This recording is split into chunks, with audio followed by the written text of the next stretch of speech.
We're glad everybody joined us today. This is an exciting topic for us. We're covering regenerative landscape practices. This is the CLCA East Bay chapter. We want to start by thanking our sponsors. At the bottom of the page, you can see some of the folks that make these presentations possible. Today, we've got an exciting topic. It's regenerative landscape practices. We've got three great presenters. They're going to be talking from a high-level position. It's a big topic, and we've got about 15 minutes per presenter. So we're going to try to hold back our questions to the last 10 or 15 minutes. Our presenters have been gracious enough to spend a little bit of extra time with us today. I want to start by introducing Sarah Sutton. She's a principal at Eco Design Studio. She's going to be talking to us about habitat today. She's a landscape architect, a rescape rater, and instructor.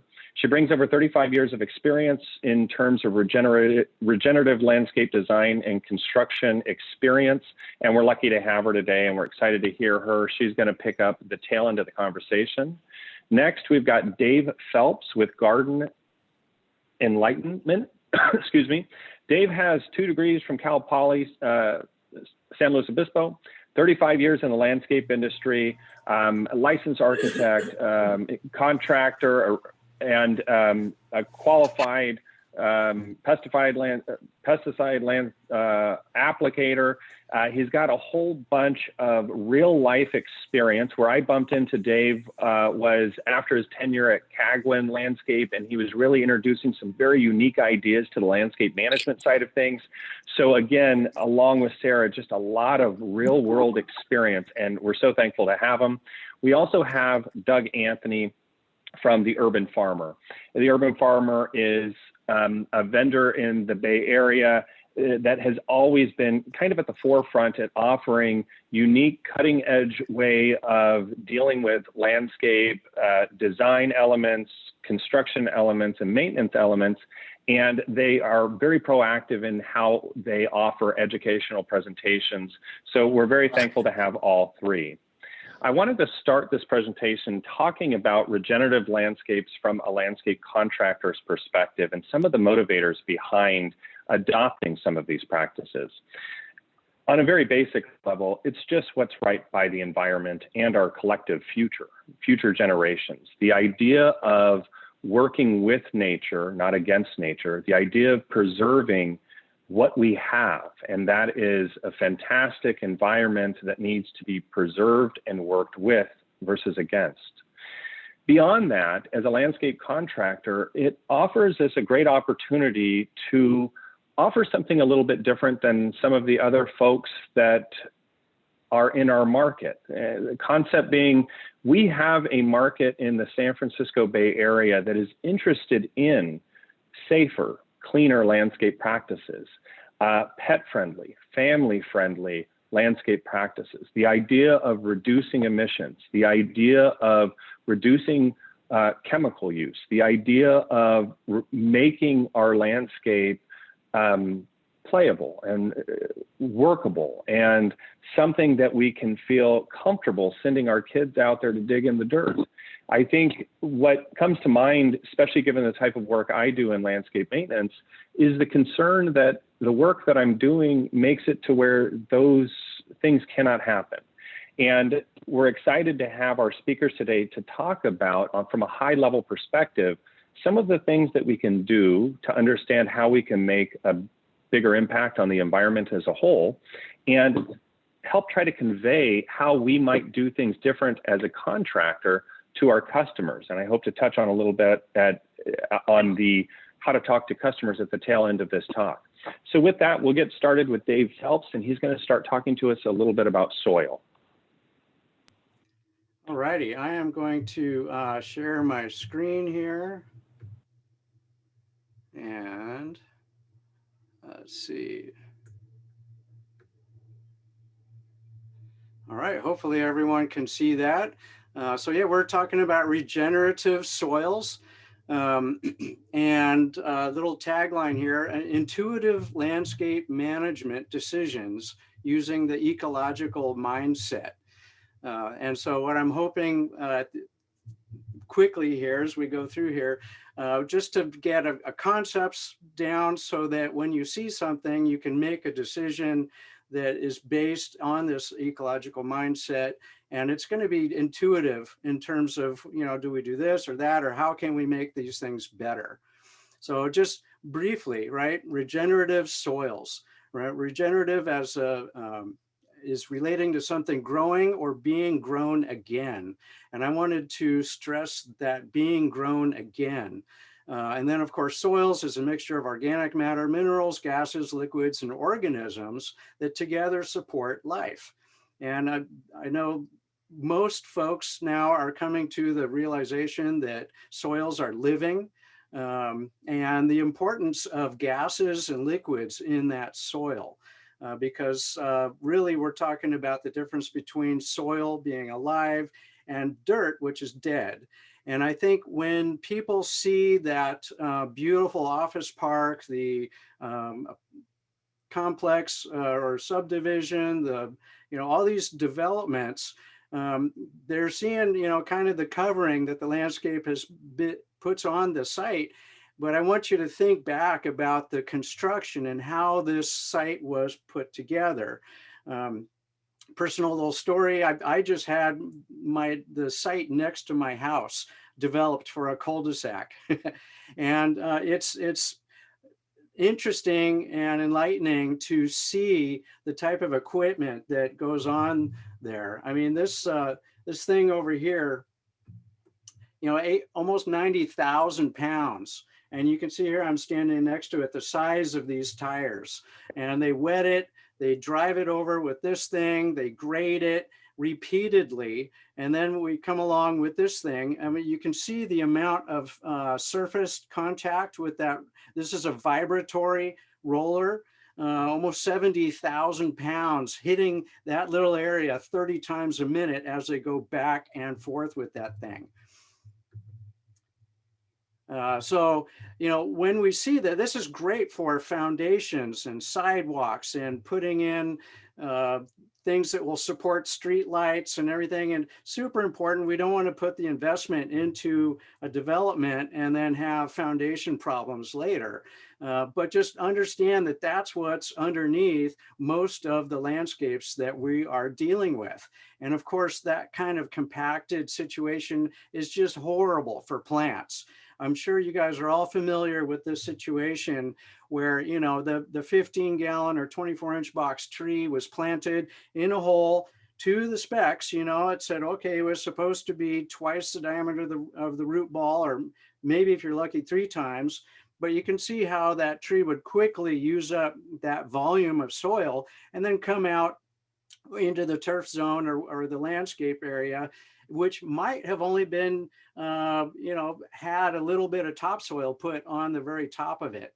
So you can see the difference. And what we want to do is we want to make a change such that we are actually specifying on the plans and the specs, and then having our budgets and estimates, the decompaction of these areas before they're planted, and then making sure those planting holes are as wide as desired for that particular species. And even now that we're getting away from turf, thankfully, and we're really putting it in places where it's recreational in nature. But let's, the old idea of, well, we can just put down a couple inches of topsoil and roll sod over it, and then we're out of the contract.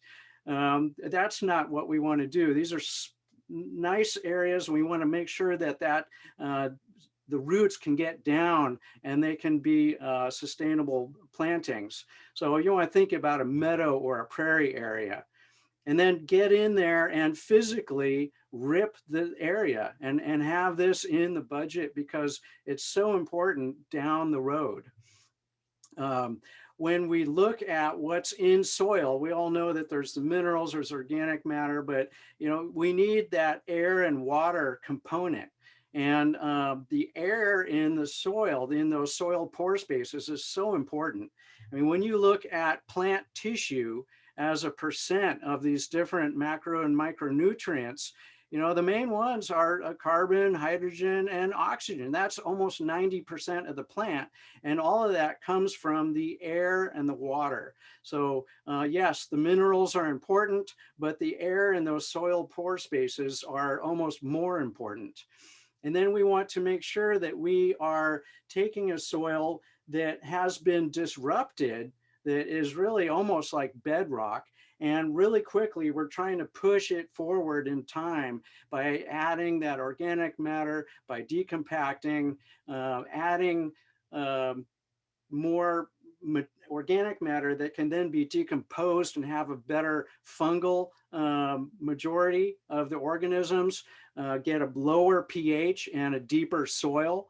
Because you can see in this alkali situation, we're going to have deficiencies in nitrogen and iron and copper and zinc. And so it's important to try and add those humates and fulvic acids, humic acids, get that pH down so that it's amenable to the plants.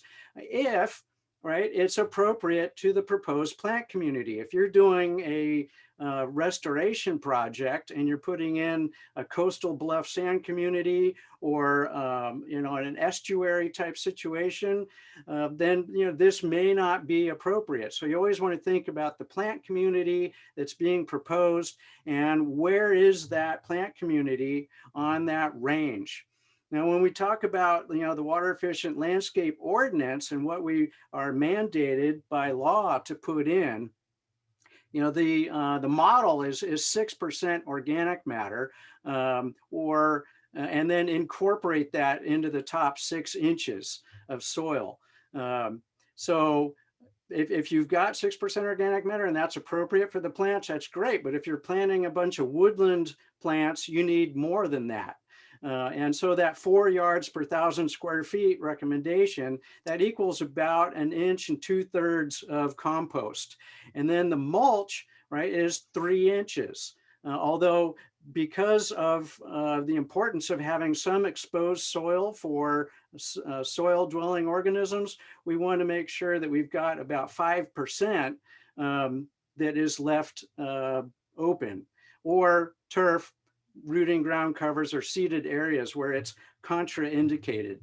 And so why do we do this? We want to increase the water holding capacity, the infiltration rate. We want to reduce erosion, and we want to create this ecological vacuum that can then be populated by a diverse population of soil organisms, and save a lot of water. Right, so up to 25,000 gallons per acre for every 1% of, or up to 16,000 gallons per acre for every 1% of increased organic matter. And then, of course, the mulch, reducing irrigation by 70% is huge if you can extrapolate that throughout our communities. And then also these buffering the temperature extremes is really important for the soil organisms. So in terms of a mindset, an ecological mindset, think about your personal biome and the amount of bacteria and other organisms in your gut and throughout your body, and how the diversity of those organisms keep you healthy and alive. If you were to take all those organisms together, it would be like another organ, and it would weigh about 3 pounds, which is kind of similar to our brains. But our brains are important, but those 3 pounds of organisms are huge. And when you talk about the genes involved with that, 99% of the genes within your your ecology are not really you, but all of these beneficial organisms. So plants have the same biome. And when we talk about plant ecologies, there is the endosphere, which is inside the plants, the phyllosphere, which is on the surface of the leaves. The rhizosphere is that ecology that is up against all of the roots and the root hairs. And the pedosphere is then that ecology between the roots and in the soil. So you've really got 4 different ecologies that we're trying to manage and promote and encourage a diversity of organisms. And you can see by these maps and lists just how diverse a healthy soil ecology can be around and inside the plants, just like us. In fact, on an acre, we're looking at up to about 5,000 pounds of bacteria and fungi, 800 pounds of arthropods or microarthropods, 300 pounds of protozoa, and 100 pounds of nematodes, which equal about 2 very large cows per acre. So just while we have maybe a 3 pounds in us, an acre of land is going to have quite a bit more. And the importance of the diversity of especially these microarthropods, these are the ones that chip and shred the mulch layer and mineralize that. They stimulate the succession process, and they do quite a bit of pest control. And so we got to make sure that we're not doing things that would harm these organisms, but rather provide the environment that would stimulate them and encourage their diversity and growth. In the top 2 inches of a square foot of a healthy forest litter, we're looking at 200 species of mites, not 200 mites, but 200 species. And then these guys, this is just fantastic. So these are the nematodes close up, and they're kind of scary looking, but these guys are moving around and they help to bring other microorganisms larger distances in the soil, especially bacteria and fungal spores and that sort of thing. So the protozoa are usually made up of amoebae and flagellates and ciliates. But again, we're looking at a huge diversity here. And the more diverse this ecology is of these microorganisms, the better it's able to respond to stress situations and changes and increased disease suppression. Also, the nematodes and the protozoa feed on the bacteria. And this is especially important in the rhizosphere, right up against the roots. So that is when we talk about nutrient cycling. This is the end game where the bacteria are essentially grazed, and the organisms then release nitrogen right there at the roots. We also have other rhizobacterias that are going to be more disease resistant. They're going to create nitrogen, and just the list goes on and on. It's amazing what happens.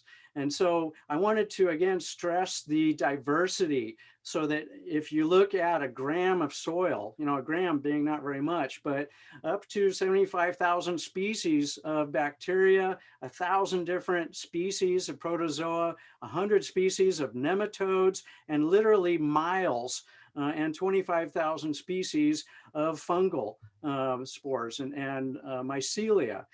And also understanding that a big part of those ecologies are controlled by exudates that the plants are exuding through their roots. And they really are the conductors of this orchestra within the soil to bring nutrients, to adjust and buffer pH, to go out and get more water and that sort of thing. You talk about mycelial growth enhancers, nematode attractants, allelopathic phenolic compounds that delay grassland succession. All these things the plants are pumping out through their roots into that soil ecology to change the environment for their benefit. And we want to make sure what we're doing is going to enhance that. Then these other fungi, the ectomycorrhizal and endomycorrhizal fungi, live on and in those plant roots. And these hyphae are going to head out through into the soil pore spaces and bring back additional water and nutrients that they may not be able to get because of the pH, such as phosphorus, or fixing nitrogen. The rhizobia bacteria get into the roots, and they cause these little nodules, and they can fix the atmospheric nitrogen and feed it to the plants. So the idea of all of these organisms working together to get to the point so that we've got the protozoas and the nematodes grazing and eating those bacteria. They've got the difference, right, between the protozoa of 10 to 1 of carbon to nitrogen and the bacteria being 3 to 1. That in its own, in order for them to get enough of their nitrogen or enough of the carbon, they are essentially putting out the excess nitrogen right in those rhizosphere, right on the edge of the roots. And in addition to that, the other end game is that this thing of rhizodeposition. So the roots are depositing carbon, and the organisms, as they go through their lifespan, sequestering carbon for the long term into the soils. So some of the practices that we're talking about here, of course, integrating compost into the soil, providing a significant amount of mulch and leaves, et cetera. It's like, do I blow? How much? Can we put these leaves here instead of bringing them off site? Can we compost on site?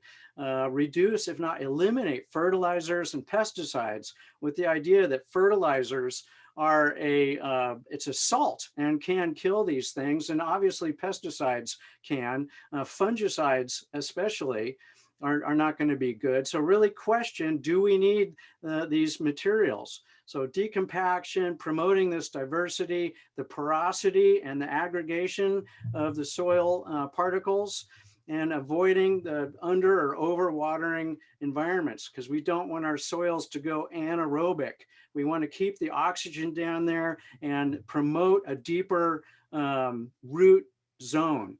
So here's a link here, and later on I'll put this up in the chat, but a recent study and talking about all these different genera or taxa of the soil dwelling organisms and the effects that insecticides, herbicides, fungicides, and bactericides have on these organisms. And it's really obvious that you put pesticides and fungicides in the soil, they're going to have a really horrible effect.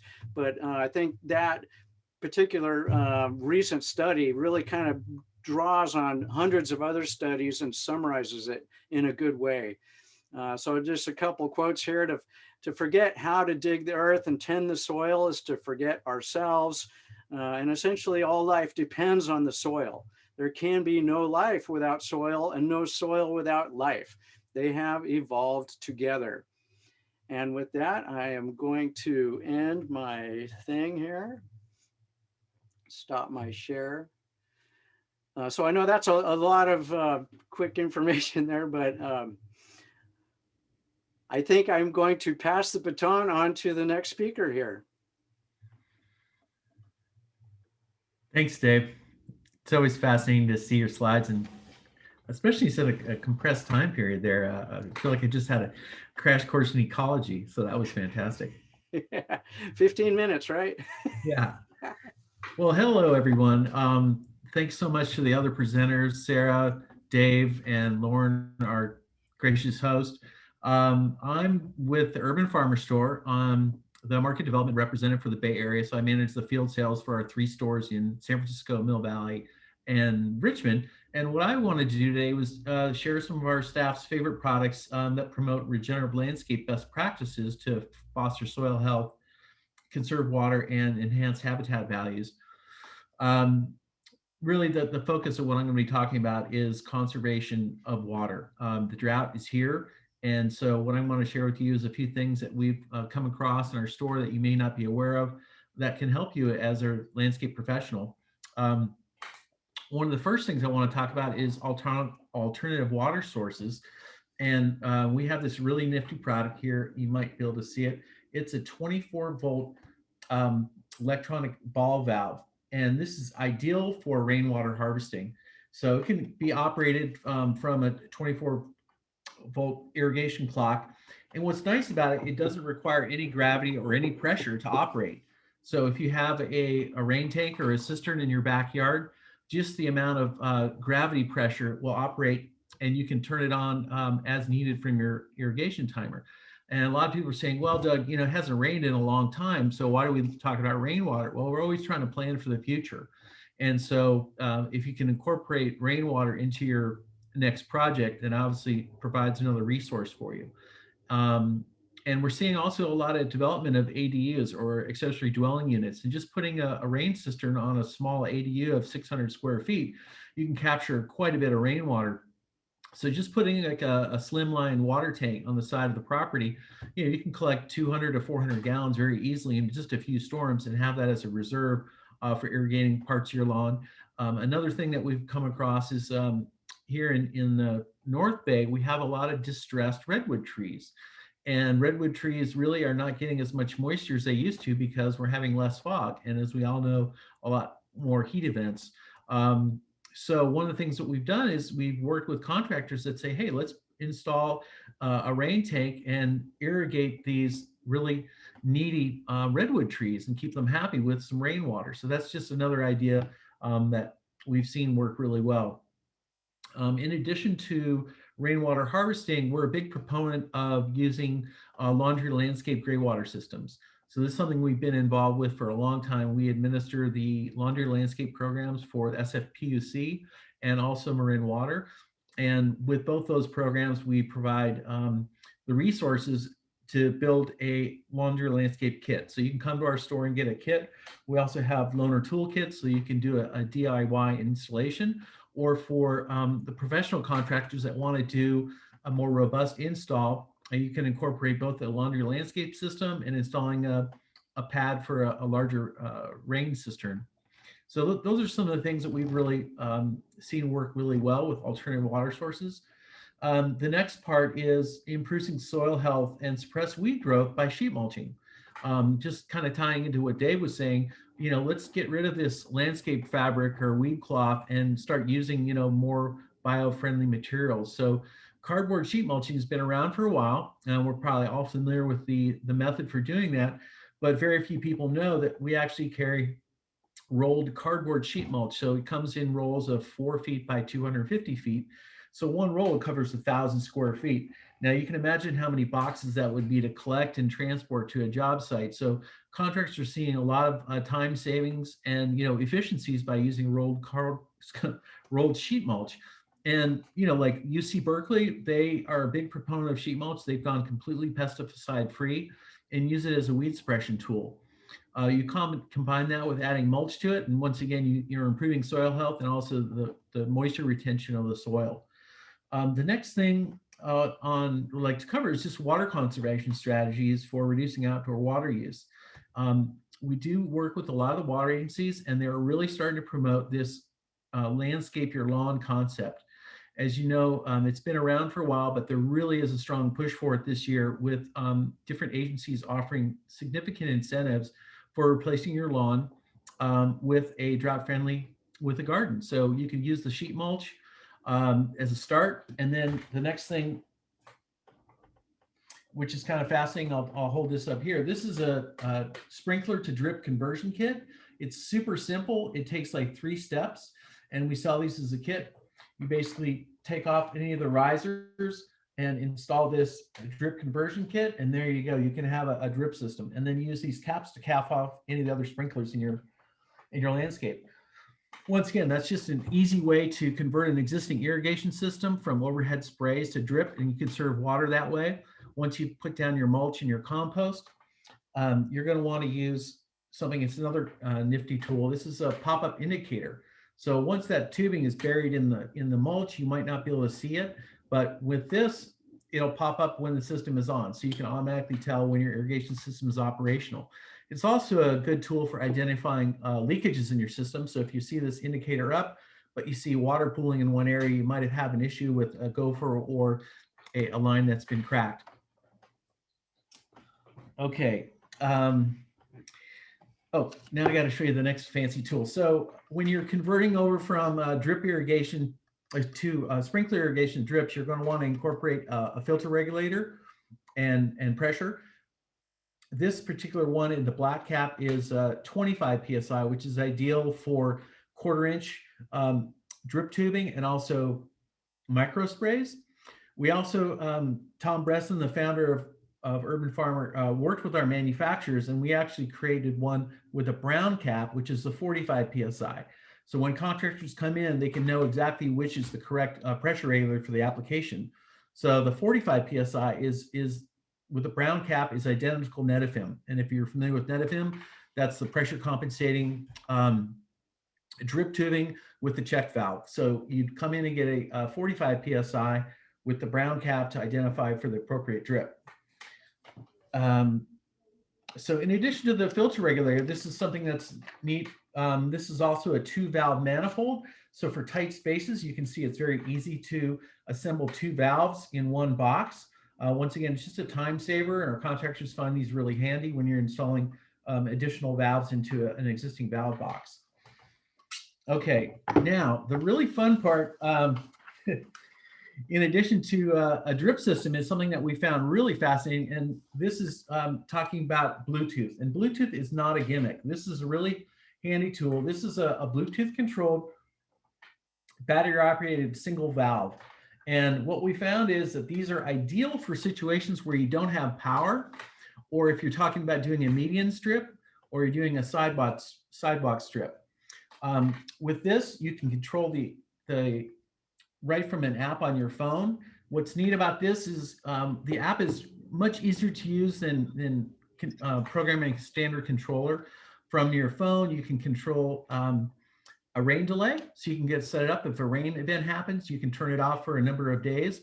Actually, you can go up to it, and it's up to 99 days of rain delay. So you can come in on January 1st and say, okay, I don't want to water for 3 months. And you program it in right there from your phone. The other thing that's nice is you can identify the battery level without actually digging into the valve box and determining when the right time is to change the battery. So in addition to that, we also have the hose end bib timer. And this is really ideal for homeowners who want to add a single valve to establish a drip system. And the drip system could be for a raised bed edible garden, or it could be for establishing native plant garden, where, you know, a long-term irrigation system just isn't viable or too expensive. So both of these tools are really handy, and, you know, Bluetooth isn't a gimmick. It's just super easy to use, and we're a really big fan of it. So the last thing I wanted to share with you today is once you've done all this to enhance your habitat, we really recommend using LED voltage, low voltage lighting. What's amazing about LED lighting is that, you know, it's really designed to last decades, and we have lots of customers. Most of these products are warranted for 10 years, but they last even up to 20 years without really any maintenance. And the energy consumption is really low. So what I wanted to share with you, this is a new product that just came out from WAC. It's a low profile linear path light. And what I like about it is it's really low profile, so you really don't even see it. And it's great for lighting walkways for safety factor. And also it's adjustable, so you can adjust the beam. So it can actually be used as a wash to highlight and enhance some plant material. Really just creates a nice habitat in your backyard. And once you've done that, it's time to invite your friends over and enjoy that beautiful garden that you've created. So I'm so happy to be along with you today, and I'm going to pass it over to Sarah.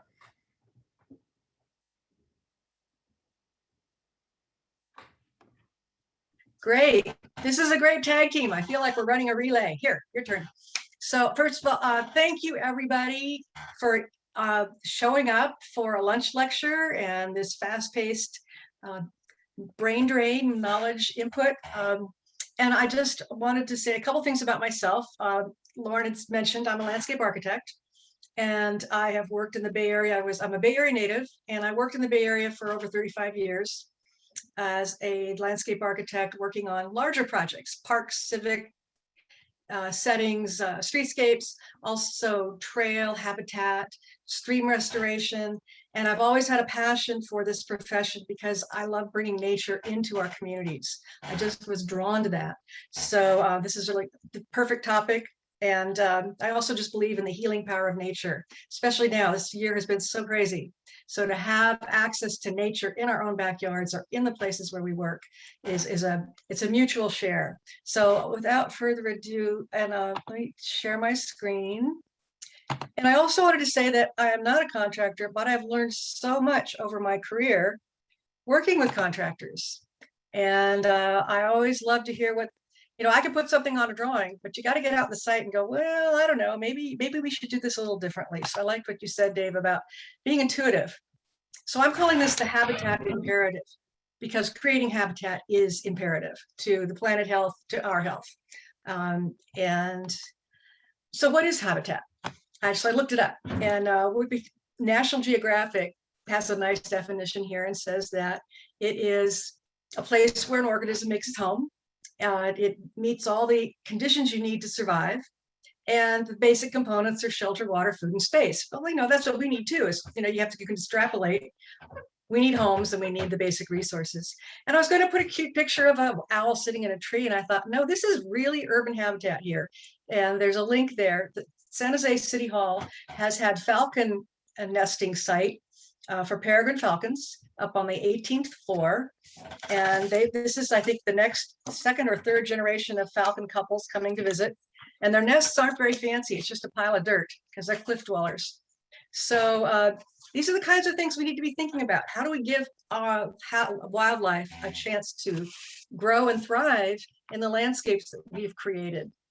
So why is it critical to even think about this? And you may have read about this. We're in the midst of what we call the 6th mass extinction. That is a tongue twister.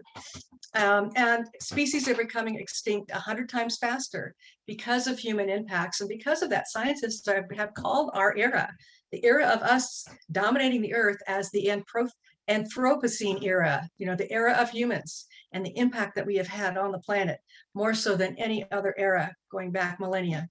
And the populations of wild animals, I thought this was a scary statistic. When I finally read it, is that populations of wild animals have halved since 1970, while we've more than doubled the population. So that's not new news to all of you, but really seriously, think about the math of that. And people are calling it a biological annihilation.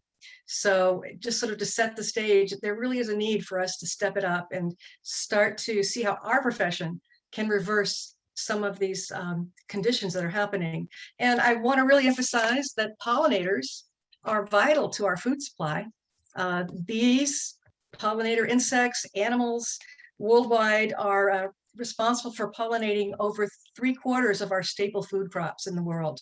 So we need these critters. It's not just bees and birds. It's a very tight ecosystem. And we also need balanced ecosystems, because due to climate change, habitats are shifting. I'm even seeing it. I live up near Yosemite now, and I'm seeing how the changes are happening and things are migrating farther up in elevation. So we need to think about a food web. It's not just the birds and the bees, and we want to plant a pollinator garden to get some butterflies. We need to think about the whole food web, and what they're missing here that David pointed out is there should be a line on the bottom and there should be soil, because there is a whole subterranean habitat that he was describing. And we need to think about our impacts on the watersheds. Anything we do on our land washes into the watersheds and impacts aquatic life, whether we're aware of it or not. So all the different layers. And of course, I like quotes as well. And this is a quote, one of my favorites, where John Muir says, "You touch one thing and it touches everything else. Everything is connected. It all is." So so we mentioned what? Shelter, water, food, and so on. So let's start with shelter. First thing is have a diverse palette in your landscape. And ideally, mostly, if not all, regional natives, not just something that says California native that might be from Catalina Island, but regional natives that'll provide shelter for the animals that live in the area, that even the ones you can't see. Leave a messy area. Then we'll talk more about this. I had an experience of this in my garden. We have an area we've carved out as a garden. When I started to move a branch and leaf pile that had been sort of sitting there, 2 big lizards scurried out, and one hid under a piece of bark, just like, don't touch me, don't touch me. So I made a new space for it and just kind of ushered it over, and it scurried back in and was very happy to be there. And they provide amazing ability to eat the bugs in our garden. So boulders and nooks and crannies, find ways to bring habitat into your landscapes. It's not hard to do. And then you can install shelters. And this one's at Lake Merritt. They call it the Bee Hotel. And apparently it was inspired by Paris has a bee hotel. I'll have to see that one of these days. And the website for is the pollinatorposse.org. Tora Rochev from Lake Merritt was the park district superintendent who developed their pollinator garden, especially for butterflies. And I'll say more about that. And their passion is to create a pollinator habitat in the urban jungle. So, oops. Okay, now I'm getting ahead of myself. I can do this. Okay. Touchy trigger finger. The next is food. Actually, I skipped water, didn't I? Water for wildlife. Wildlife needs water, and now with the drier climate, we need to be thinking about, is there water nearby? If you have creeks or ponds or lakes. If not, find ways to put water features in your gardens. It could even just be a simple low depression. There are lots of beautiful sculpted rock ways to use rocks in a more sophisticated landscape. Have a little bubbler and it has a little film of water, but bring water into your landscapes and just be sure to avoid making mosquito habitat. That's one we don't need to create. And just be aware that butterflies like to puddle, very thin layer of water when they're out doing their butterfly life when they've transformed. And I've seen them puddling in parking lots. So we need to provide those. And then food, we'll talk a bit about food for the wildlife.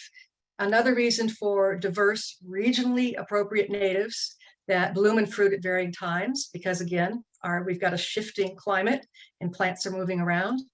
Plant host plants for the butterflies.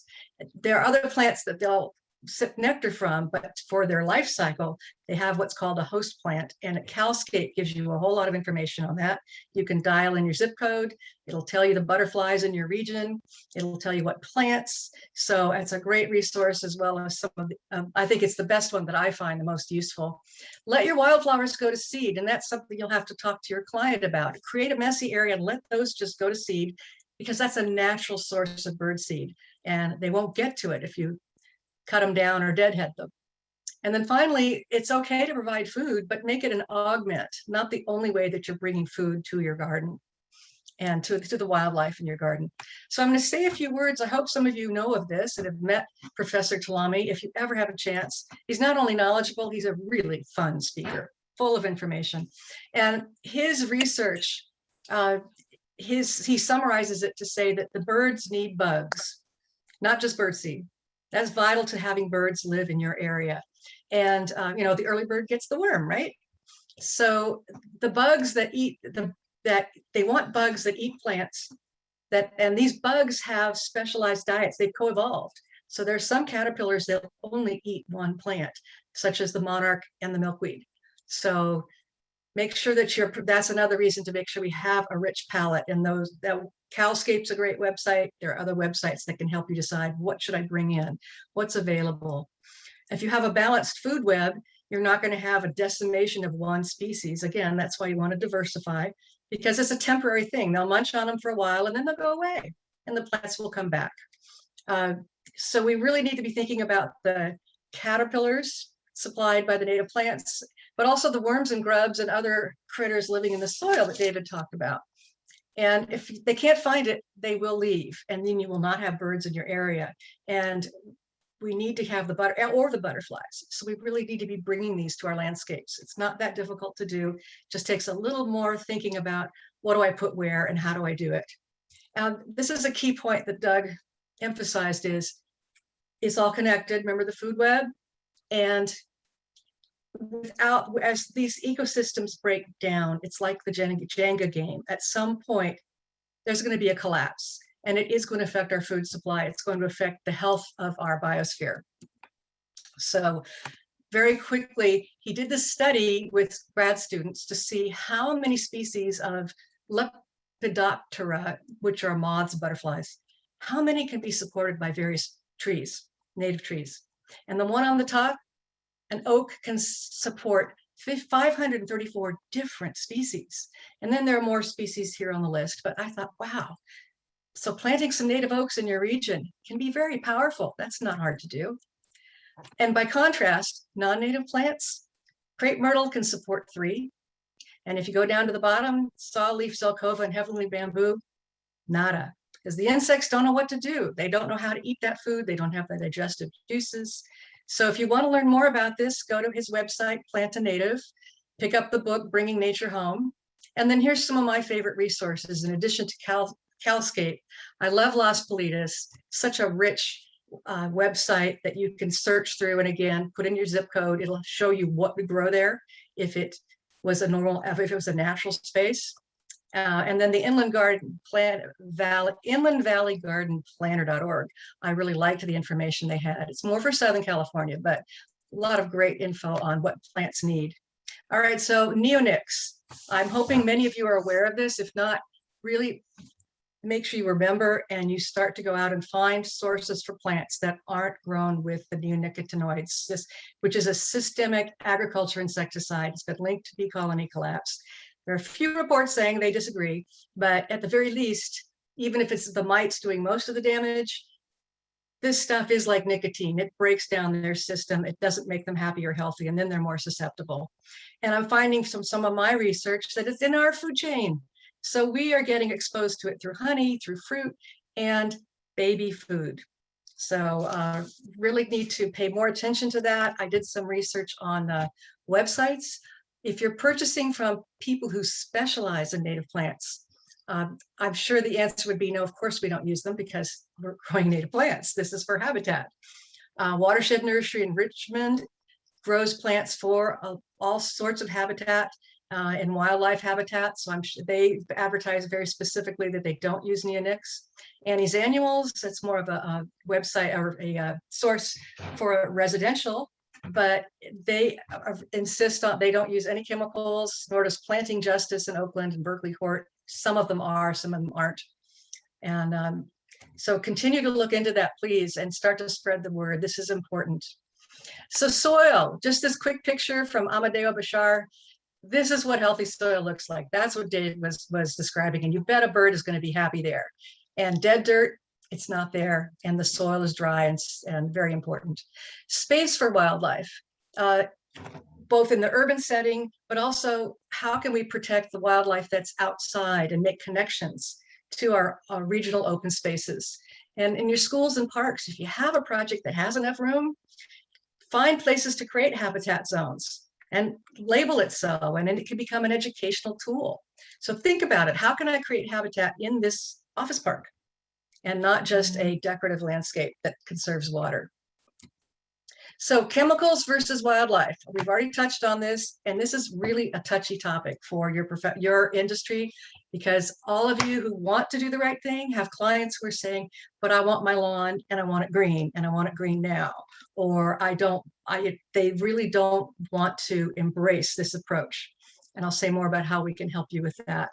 So perhaps design for maintenance. I'm sure a lot of you who maintain landscapes wish our landscape architects were thinking about some of these things. Let's have conversations about that.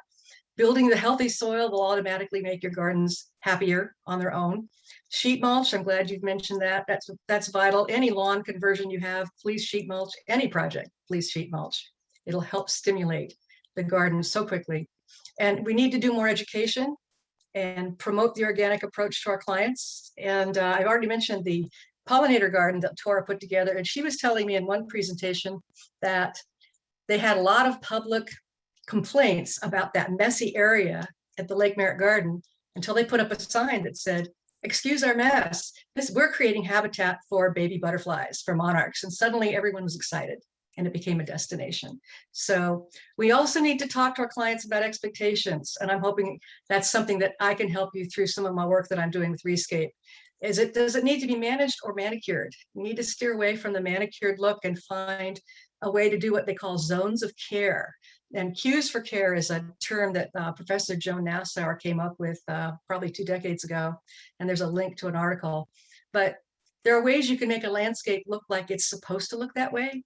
Put a fence edge or mow part of the wild area that you're letting go to seed. mow a bit of it and let the rest sit there. And that's another way that people say, well, it must be intentional, as opposed to someone's ignoring this. So ways we can protect and enhance habitats, both at different scales, local in our smaller landscapes, our bigger commercial landscapes, our parks, and even thinking beyond, because we do need to think about the whole sphere. We've talked about this already. The diversity is so important, and the shelter food. But again, if we're building wildlife, we don't want to be killing any of it, whether it's in the soil or the bird that eats the bug that it has been sprayed. So we have to find a way to get past that. And I hope we can work together with your organization to be successful so that you can succeed. Don't plant plant invasives, and if you can, eradicate them. And of course, educating the public. And if you can, volunteer for cleanups, volunteer for creek restoration projects, get people out there, get your clients out there, and they start to see the relationship.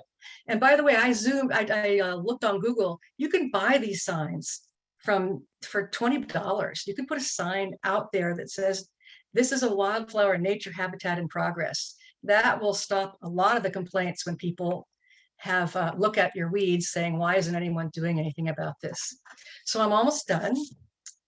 I work for Rescape as a consultant. I've been on the board, and now I'm working more as a consultant and helping develop a lot of their programs and doing a lot of the research.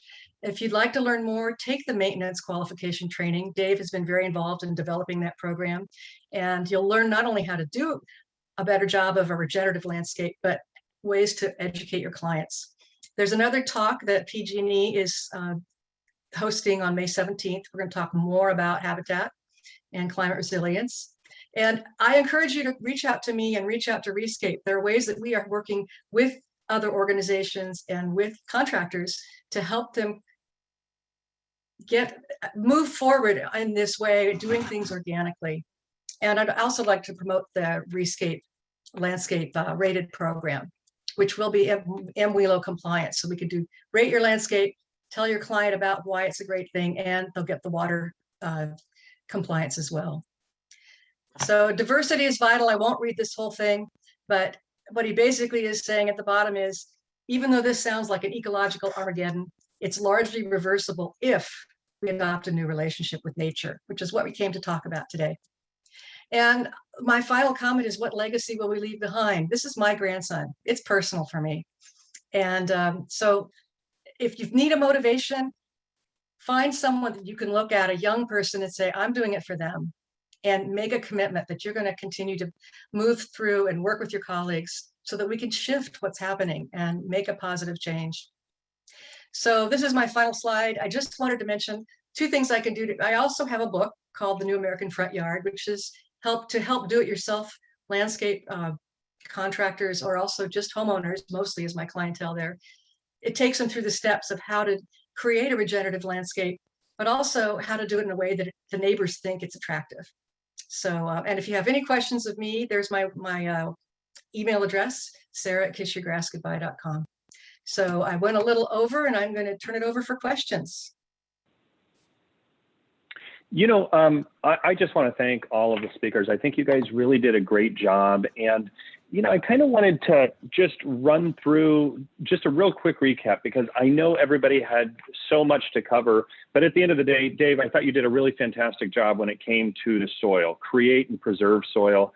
And I really wanted to highlight what the advantages are in those motivators: reduce water usage, reduce erosion, reduce labor and chemical usage, improve plant health, safe landscape for people and pets, carbon sequester tied to climate change and the wildlife. I thought, Dave, for the amount of time you had, you really did it succinctly. I thought that was fantastic. I know you dive real deep in there and give us a lot of science in a short amount of time, and I really thank you for that.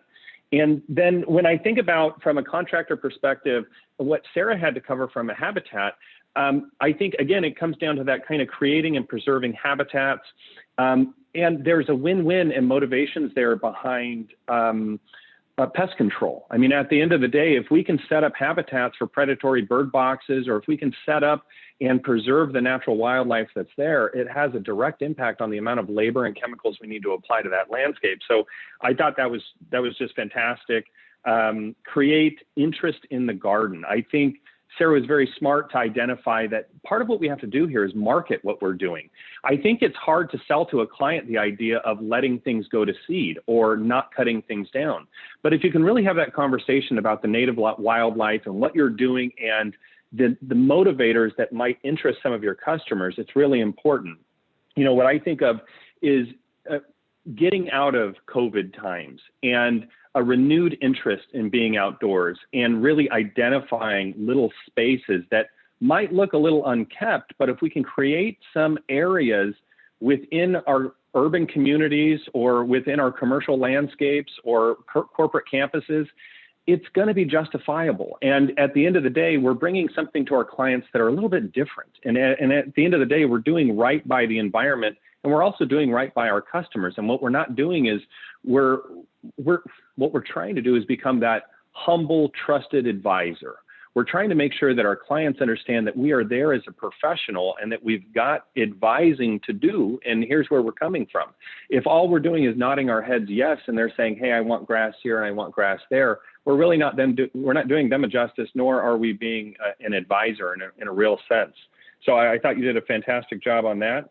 I think the idea behind incorporating more native trees and plants as it's tied to wildlife, I think they're, you know, like Sarah, I've got little ones that I'm worried about. I've got a 6 and 9-year-old, and they're learning all about butterflies. They're learning all about bees, and the fact that our urban landscapes are making it impossible for the wildlife creatures from getting from point A to point B. It's just becoming impossible.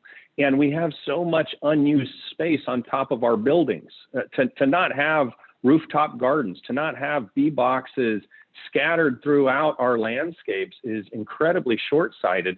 And this is something to set you apart from other landscapers and a profit center for that matter. It's just a win-win all the way around. So kudos, Sarah. I thought you did a fantastic job. And then Dave, I really appreciate you getting into the weeds a little bit on what products can benefit us, and the fact that the urban farmer really concentrates on education and gives us a source to go to on what these new products are and how we might use them in the landscape. And I do want to echo one thing Sarah said, and the Rescape program to me is just phenomenal. I grew up in the Bay Area. I'm a native as well. And I'm just so proud of that Bay-friendly programming evolving into the Rescape programming, program. And I do a fair amount of travel around the country and bump into peers around the country that are landscapers. And I can tell you, they do not have this. They do not have it the way we have it. It's a very unique program. There is a lot of resources and a lot of education there. So very exciting, and the resource that we should be using. At the end of the day, I think the reason why we're all here and what is so necessary about evolving how we do landscaping is bringing value to our industry. At the end of the day, there's no doubt about it. I want to save the earth for my kids. There's no doubt about it. I want to do right by the earth. But at the same time, we need to make sure that not only is the planet sustainable, that our companies are sustainable. And from my perspective, the way you keep your company sustainable is making sure that we are offering value and presenting something that is of value to our customers. I'm a landscape maintenance contractor primarily, and I don't want to be a plant barber. That's not what I want to do. And essentially, being a plant barber means going out there with a bunch of cutting devices that has a ton of emissions tied to them currently, and giving grass haircuts every week and giving plant haircuts, when we could just get the right native plant that's appropriate for the space and do right by everybody, reduce labor, and really be able to get into horticultural practices that are above and beyond what amounts to giving things haircuts. So I didn't mean to eat too much into the Q&A. I know we're after the hour. If anybody has questions, please chime in. But I did want to do a quick roundup because I thought the speakers did a fantastic job, and I wanted to offer a little bit of insight as to what it means to me from a contractor perspective. Any questions from anybody?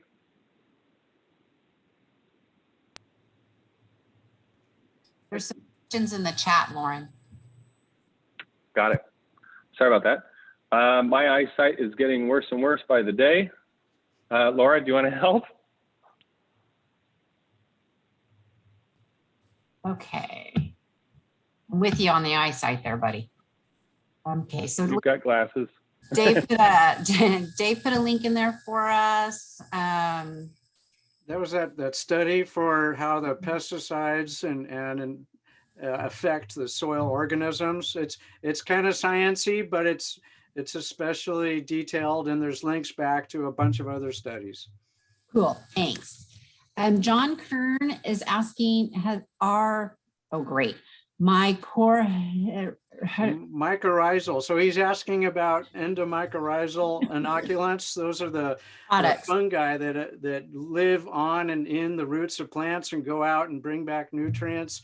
And the answer is yes, absolutely. But if you find a fertilizer that has that mixed in, those materials need to have contact with the root right away, but they're very limited. If even the best ones on the market have just a few different species, whereas if you take an assay of a rhizosphere around a root, there's literally hundreds of potential species. So the diversity is not there, but it's better than nothing. And I would recommend trying to use that when you're working with dirt and trying to grow back the living soil. Thank you for that. What program runs the Bluetooth RCBs? I think I addressed it in the chat, but it's Dig is the manufacturer. It's called BT, and it's available for iPhones or Android devices.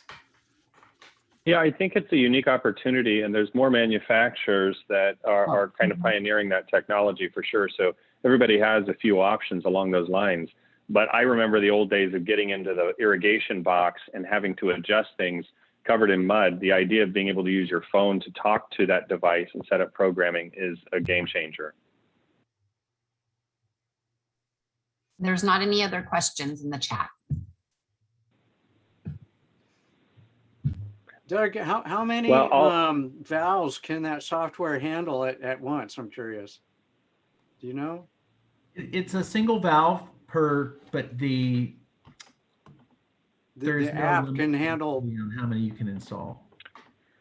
Plenty, Dave. You know, at the end of the day, we have unique situations. There's certain developers now that are making the irrigation system for large planned communities where the irrigation controller is shared with the back and the front yard. You can imagine from a commercial maintenance standpoint, that becomes really difficult. So we put together a presentation for a customer, and they had to have had hundreds of them. So there's not a limit. It's this idea of being able to drive around from your car and being able to make those adjustments, check the battery power. So there are very unique applications to avoid having to get in that box filled with all those critters we talked about loving, but you don't necessarily want to bump into. Right. Well, for my part, I want to thank everybody who attended. I really want to thank the presenters. I think you guys did a fantastic job. Really appreciate it. With that, everybody, take care. Hope to see you sometime in the future. Thank you very much. Thank you, Lauren. Thank you, Laura. Thanks, everybody.